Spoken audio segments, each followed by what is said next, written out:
Assalamualaikum warahmatullahi wabarakatuh. Pada pertemuan yang ke-8, Pak Guru masih melanjut materi pada pertemuan yang ke-7 ya, dengan kompetensi dasar, nilai-nilai dan semangat kebangkitan nasional dan Sumpah Pemuda tahun 1928 dalam bingkai Bhinneka Tunggal Ika dengan kehidupan sehari-hari. Dengan indikator pencapaian kompetensinya adalah menjelaskan arti dan makna Sumpah Pemuda dalam perjuangan kemerdekaan Republik Indonesia. Terus yang kedua, menguraikan secara rinci semangat kejuangan pemuda dalam perjuangan kemerdekaan Republik Indonesia. Yang ketiga, menjelaskan wujud nilai, memaknai nilai kejuangan Sumpah Pemuda tahun 1928 dalam bingkai Bhinneka Tunggal Ika. Guru akan menjelaskan tentang memaknai semangat kejuangan pemuda dalam perjuangan kemerdekaan Republik Indonesia. Dalam sejarah perjuangan bangsa Indonesia, para pemuda telah mampu memanfaatkan fase gejolak kepemudaan untuk diarahkan menjadi daya dorong dalam perjuangan kemerdekaan Indonesia. Jadi gelora untuk berjuang juga diwujudkan dalam bentuk organisasi kepemudaan atau organisasi pemuda. Apa saja? Itu antara lain dulu itu ada Jong Java, Jong Celebes, Jong Sumatera, Jong Ambon, dan lainnya. Sejarah telah mencatat ada beberapa pejuang nasional yang berjuang dan meninggal pada usia muda. Siapa dia? Di antaranya satu ada Wage Rudolf Supratman ya.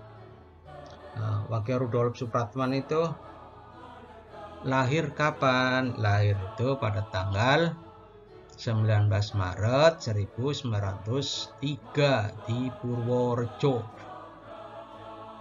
Beliau itu merupakan sosok yang sangat penting dalam peristiwa Sumpah Pemuda pada tanggal 28 Oktober 1928. Pada saat penutupan Kongres Pemuda yang kedua di Gedung Indonesia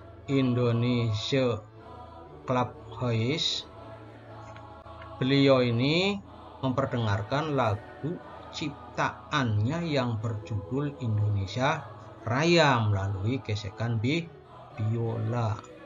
Semua peserta kongres yang hadir menyambut dengan luar biasa serta memberikan ucapan selamat kepada Wage Rudolf Supratman. Hingga saat ini lagu ciptaan Supratman yang berjudul Indonesia Raya menjadi lagu kebangsaan negara Indonesia. Sebelum Indonesia merdeka, ini sangat sulit untuk menyanyikan lagu kebangsaannya sendiri. Kenapa? Karena penjajah melarang. Itu kan salah satu semangat untuk berjuang mengusir penjajah. Jadi walaupun Wage Rudolf Supratman itu tidak mengangkat senjata, tapi dia kan memberikan semangat yang berupa lagu. Ini lagu aja bisa memberikan semangat orang untuk berjuang. Ya, mudah-mudahan semangat lagu Indonesia Raya dapat membangun jiwa dan badan bangsa Indonesia untuk menuju kehidupan yang lebih baik. Wage Rudolf Supratman ini meninggal pada tanggal 17 Agustus 1938 ketika masih berusia 35 tahun ya. Ini salah satu pejuang yang meninggal dalam usia muda, tapi dia punya semangat Iya, juang. Terus siapa lagi yang berjuang dan meninggal pada usia muda? Kalau ini dalam bidang ini ya, nyanyi ya. Iya. Terus ada yang kedua, yaitu pada bidang puisi. Siapa? Yaitu Chairil Anwar. Nah, mungkin tidak asing lagi ya untuk Chairil Anwar. Chairil Anwar ini adalah seorang penyair ya, penyair angkatan 45 yang terkenal dengan puisinya yang berjudul Aku. Nah, mungkin kalau kalian pernah membaca puisi Chairil Anwar yang berjudul Aku, itu seolah-olah harapan hidupnya itu panjang sekali. Ia memiliki julukan si binatang jalang. Binatang jalang itu apa? Binatang yang hidup bukan binatang, orang yang hidup dengan bebas ya.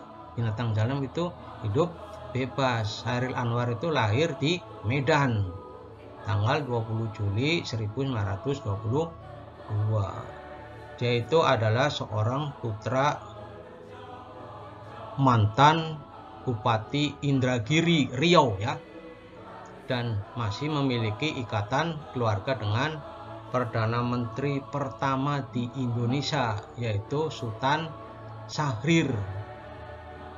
Ia sekolahnya di Hollands Indonesia School atau HIS, yang kemudian dilanjutkan ke sekolah Mulo ya, tetapi tidak sampai tamat. Dia punya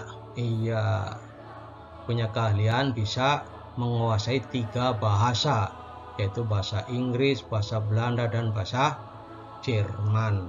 Ini anak muda aja bisa menguasai 3 bahasa. Ia mulai mengenal dunia sastra pada usia 19 tahun sebagai seorang penyair. Usia 19 tahun itu sudah terkenal sebagai seorang penyair ya, usia SLT ya, SMA ya. Kondisi sosial dan perjuangan bangsa Indonesia mengilhami pembuatan puisinya ya. Kondisi sosial dan perjuangan bangsa itu mengilhami banyak puisi-puisi yang Chairil Anwar itu banyak diminati oleh rakyat Indonesia. Chairil Anwar itu menciptakan karya yang sangat terkenal bahkan sampai saat ini, yaitu puisi yang berjudul Kerawang Bekasi dan Aku. Mungkin kalian sudah pernah membaca puisi Kerawang dan Bekasi. Itu juga menceritakan tentang perjuangan yang di daerah Kerawang dengan Bekasi. Nah, Chairil Anwar itu meninggal pada tanggal 28 April 1949. Belum genap berusia 27 tahun karena dia kena serangan sakit TBC ya. Sikap yang ditunjukkan Chairil Anwar ini dapat menjadi motivasi bagi para pemuda khususnya yang menyukai sastra Indonesia. Setiap orang dapat mencurahkan isi hati dan memberikan semangat perjuangan melalui karya sastra seperti puisi. Ini Chairil Anwar berjuang lewat puisinya. Nah, kita lanjut kembali. Pejuang nasional yang meninggal pada usia muda yang ketiga, yaitu ada Robert Walter Monginsidi. Ini lebih muda lagi ya. Jadi Robert Walter Monginsidi ini merupakan pahlawan nasional yang ikut memperjuangkan kemerdekaan Indonesia. Beliau lahir di Manado ya, pada tanggal 14 Februari 1925 ya. Semangat juang Robert Walter Monginsidi itu muncul karena melihat penjajahan di bumi pertiwi yang tiada berkesudahan dan menjadi menjadi jadi ya. Banyak perlawanan terhadap penjajah yang dipimpin oleh Walter Monginsidi. Pada tanggal 28 Februari 1547, Walter Monginsidi ini ditangkap oleh bala tentara Belanda di sekolah SMP Nasional Makassar. Lalu dia dipenjarakan. Dipenjarakannya ini kayak penjaranya orang gila ya. Kakinya dirantai dan dikurung di balik terali besi. Tapi karena saking gigihnya dia berjuang dengan teman-temannya yang di penjara itu, kemudian dia bisa melarikan diri. Lewat mana? Lewat cerobong asap dapur penjara. Kapan? Pada tanggal 17 Agustus 1948.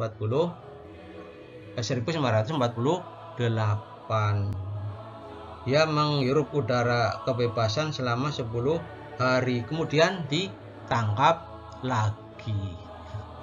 Akhirnya pada tanggal 28 Maret 1949 divonis hukuman mati ya, divonis hukuman mati. Nah, dan dieksekusinya itu pada tanggal 5 September 1949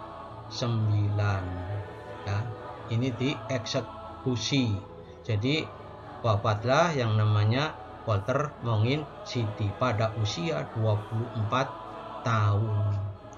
Walaupun dia sudah meninggal, tapi dia sebelum meninggal pernah meneriak-neriakan begini, walaupun raga boleh mati, tapi perjuangan tetap jalan terus. Nah itu ya. Jadi semangat Walter Monginsidi itu di kalangan anak muda itu harus bisa memang bisa menggelora terus ya. Kalau perjuangan sekarang itu bukan mengangkat senjata ya. Kalau Walter Monginsidi ini mengangkat senjata. Ya, jadi Walter Monginsidi ini mengantongi beberapa penghargaan dan gelar, antara lain Bintang Gerilya pada tahun 1958 dan Bintang Mahaputra kelas 3 pada tahun 1960. Dan Walter Monginsidi ini ditetapkan sebagai pahlawan nasional pada tahun 1973. Nah, itu yang meninggal pada usia sangat muda. Anak SMP aja sudah berani melawan penjajah. Mari kita lihat yang keempat ya, pemuda pejuang nasional yang berusia muda meninggal ya. Nah, yang keempat. Siapa yang keempat? Yang keempat itu adalah I Gusti Ngurah Rai. Ini mungkin kalian tidak asing lagi. Ini pasti adalah orang Bali. Ia lahir di Badung, Bali ya, 30 Januari 1917.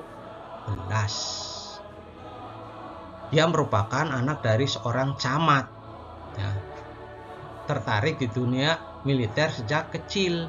Makanya I Gusti Ngurah Rai itu ia bergabung dengan Holland, sekolah Belanda ya di Denpasar ya. Lalu dia melanjutkan dengan sekolah Mulo, yang ada di Malang. Nah, tak cukup sampai di situ. Kemudian dia bergabung dengan sekolah kader militer.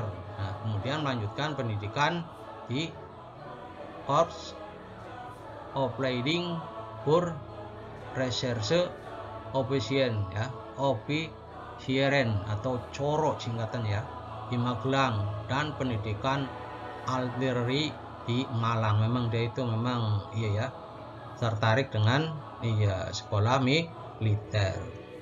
Setelah Indonesia merdeka pada tahun 1945, I Gusti Ngurah Rai ini diangkat menjadi Komandan Tentara Keamanan Rakyat, TKR. Kalau mungkin sekarang namanya itu apa ya? Iya, TNI ya, Sunda Kecil itu. TKR Sunda Kecil. I Gusti Ngurah Rai itu mendapati bahwa Belanda telah menduduki Bali dengan mempengaruhi raja-raja Bali ya. Terus akhirnya bagaimana? Ya bersama dengan pasukan elitnya, pasukan elit I Gusti Ngurah Rai itu ada namanya Ciung Wanara. Pasukan ini yang bisa menyerang pada tanggal 18 November 1546 menyerang tahanan yang menghasilkan satu detasemen Belanda dengan persenjataan lengkap menyerah. Ya, ini pasukan elitnya I Gusti Ngurah Rai. Hal ini memicu Belanda untuk menyerang pasukan I Gusti Ngurah Rai. Pertahanan demi pertahanan yang dibentuk oleh Ngurah Rai hancur hingga sampai pada pertahanan terakhir, yaitu apa? Pasukan elit Ciung Wanara. Nah, di sini di Ciung Wanara itu pasukan itu dipukul habis oleh Belanda. Akhirnya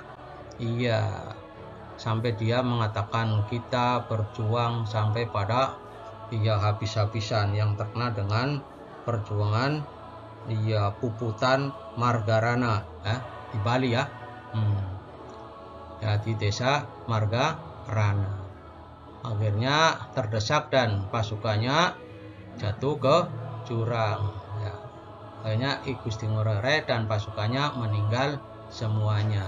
Nah, perang tersebut itu terkenal dengan nama tadi apa? Perang Puputan Margarana yang terjadi pada tanggal 20 November 1946. Yaitu ada 4 pejuang usia muda yang meninggal. Sebenarnya masih banyak ya. Masih banyak itu. Ada siapa saja? Yaitu ada Raden Ajeng Kartini, ada Slamet Riyadi, ada Abdul Halim Perdana Kusuma, ada Biratendean, ada Dan Mogot. Itu seperti itu ya. Tapi Pak Guru ambilkan yang 4 saja ya. Itu tentang pejuang muda yang meninggal pada usia muda. Sekarang Pak Guru lanjut kembali ke nilai-nilai luhur yang terkandung dalam Sumpah Pemuda.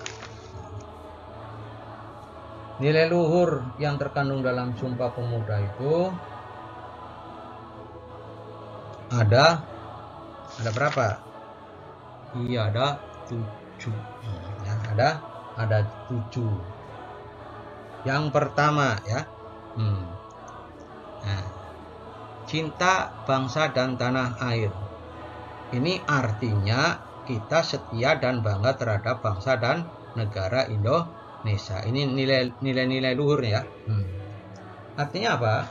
Bahwa Sumpah Pemuda menjadi wujud rasa cinta bangsa dan tanah air yang dinyatakan para pemuda pada tahun 1928.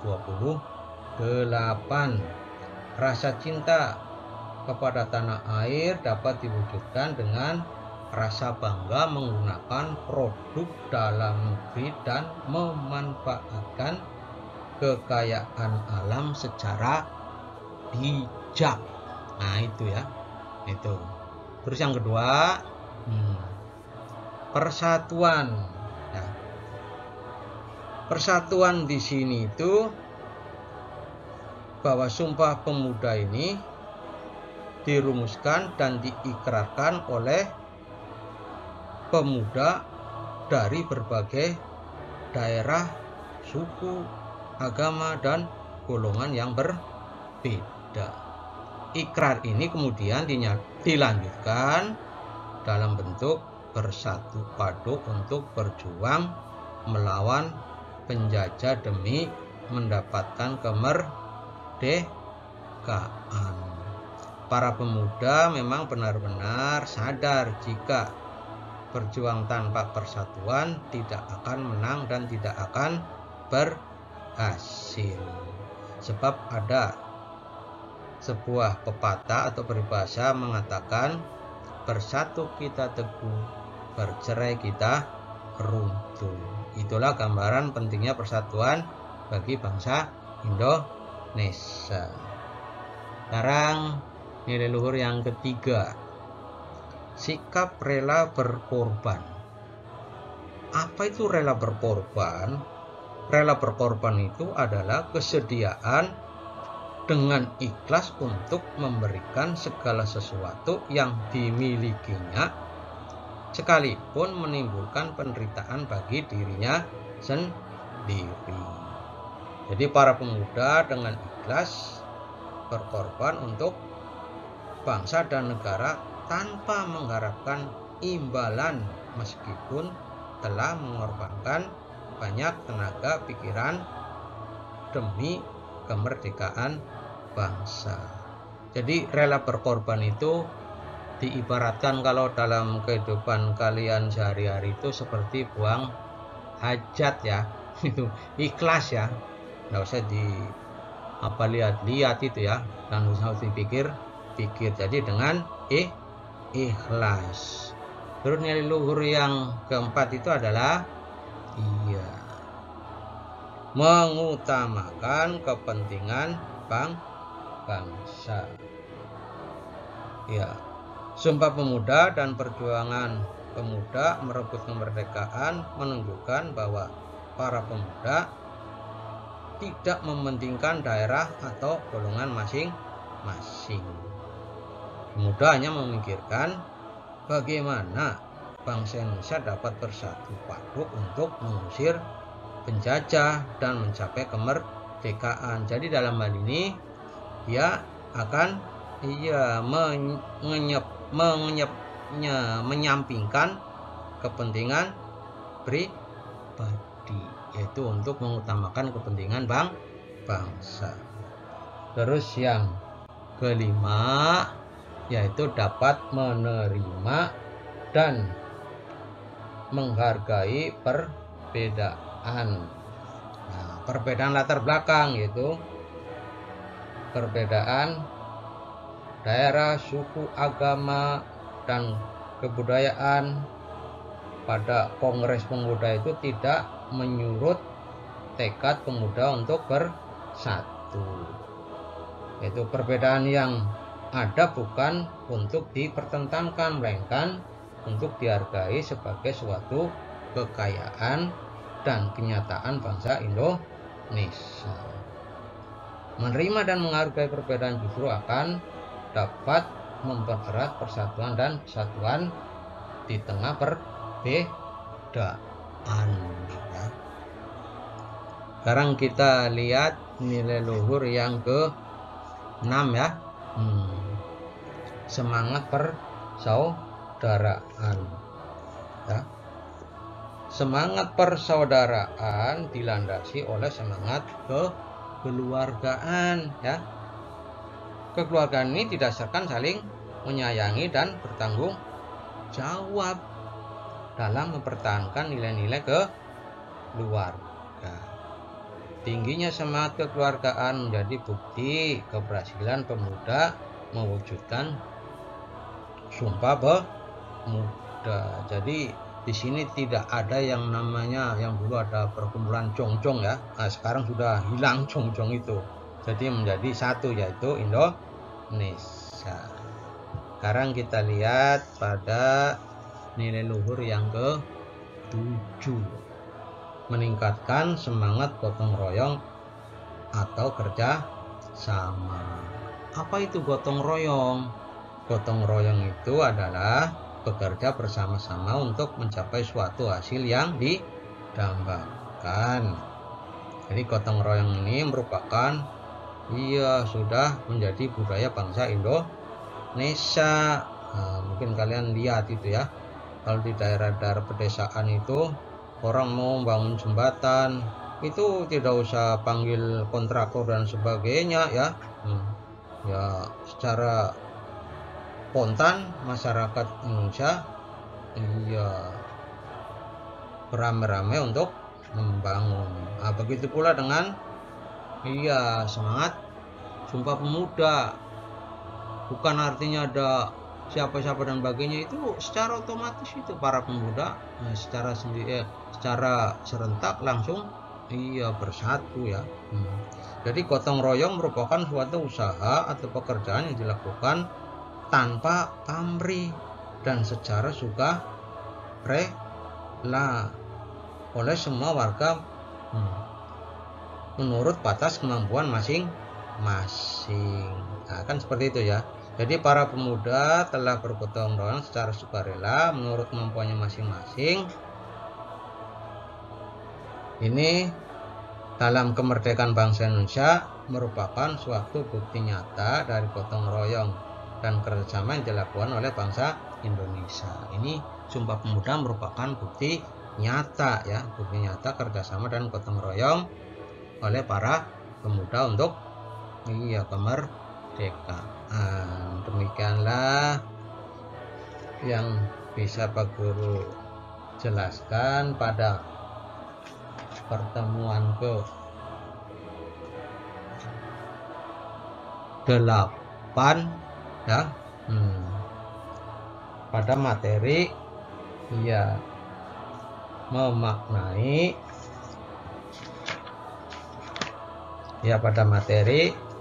memaknai semangat kejuangan pemuda dan perjuangan kemerdekaan Indonesia. Nanti Pak Guru lanjut pada materi berikutnya pada pertemuan berikutnya. Sekian dulu. Assalamualaikum warahmatullahi wabarakatuh.